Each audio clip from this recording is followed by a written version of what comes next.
நீங்கள் ஒரு ட்ரேடராக இருக்கீங்க அப்படின்னா இப்போ நான் சொல்லக்கூடிய கதை உங்களுக்கு நல்லாவே கனெக்ட் ஆகும். ஒரு ஊரில் 2 பசங்க என்ன பண்ணியிருக்காங்க அப்படின்னா, அந்த ஊரில் இருக்கக்கூடிய ஒரு முக்கியமான இடத்துல அங்கே தங்கம் இருக்குது அப்படிங்கிறத எப்படியோ கண்டுபிடிச்சிட்டாங்க. அதனால அந்த 2 பசங்களும் என்ன முடிவு பண்ணிட்டாங்க அப்படின்னா, அந்த இடத்த சரிசமமாக பிரித்து 2 பேருமே அவங்கவுங்க இடத்துல 10 அடிக்கு தோன்றாங்க.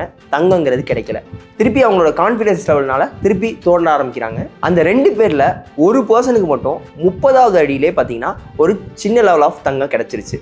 அந்த தங்கம் கிடைச்சோன்னே அவர் பயங்கர ஹாப்பியாக அதை எடுத்துகிட்டு ஓடிட்டார். இந்த இன்னொரு பர்சன் தோண்டிக்கிட்டே இருக்காரு, அவருக்கு தங்கமே கிடைக்கல. பார்த்தீங்களா, அவர் உடனே என்ன பண்ணிட்டாரு, வெக்ஸ் ஆகிட்டு சரி நமக்கு அங்கே தான் தங்கம் கிடைக்கும் போலக்குன்னு சொல்லிட்டு இந்த இடத்த விற்றுட்டு அடுத்த இடத்துக்கு தோண்ட ஆரம்பிச்சிட்டார். இவங்க தோண்டிக்கிட்டு இருக்க ரொம்ப நாளாக பார்த்துக்கிட்டு இருக்க ஒரு பர்சன் என்ன பண்ணிட்டாரு அப்படின்னா, சரி இவர் தான் அந்த இடத்துக்கு போயிட்டாரு, நம்ம போய் இங்கே சும்மா தோண்டுவோம்னு சொல்லி தோண்ட ஆரம்பிச்சிட்டாரு.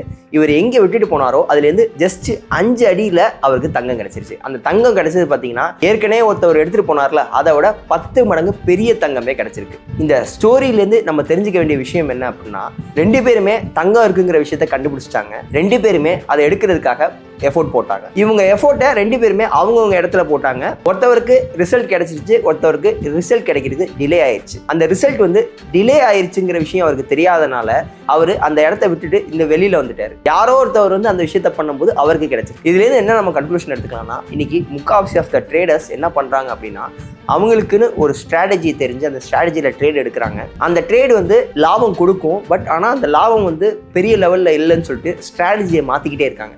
பட் அந்த ஸ்ட்ராட்டஜி அவங்க கன்சிஸ்டண்டாக பண்ணாங்கன்னா கண்டிப்பாக அவங்களுக்கான ஒரு ப்ராஃபிட் கண்டிப்பாக கிடைக்கும்.